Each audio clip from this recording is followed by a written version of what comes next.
So let's talk about your early days as a DJ. The first thing I want to ask you is how did you choose or prepare your music for those first gigs?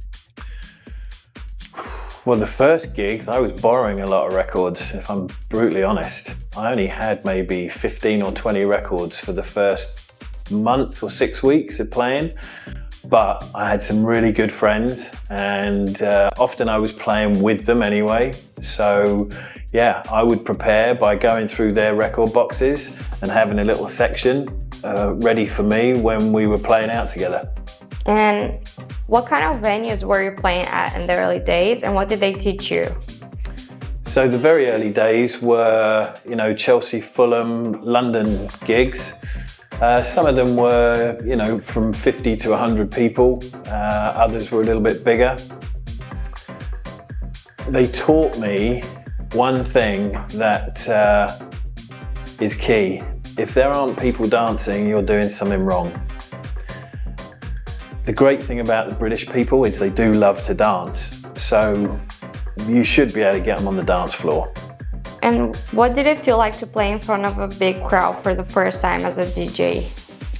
So the first big crowd was when I was in the States, and that was like 15,000.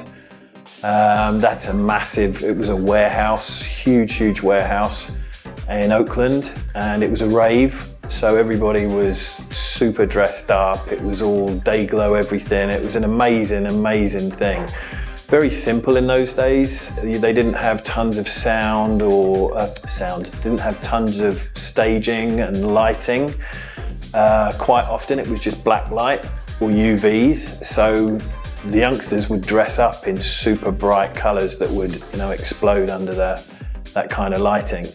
No fireworks, no pew pew everywhere. It was just dark, black lit, and 15,000 people bouncing up and down. It was the best experience I think I've ever had in my life. And how can you describe the parties back then related to the parties today? So there were no phones.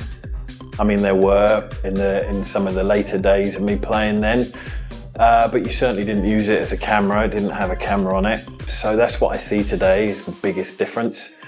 Everybody danced. It was the only thing you really went there to do, and to dance. And there was no additional entertainment like theme park rides and any other reason to be there than to dance and hear the music.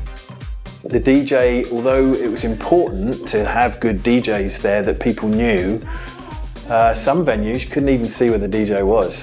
So there was no showmanship. It was all about how you played, what you played, and the reaction you got.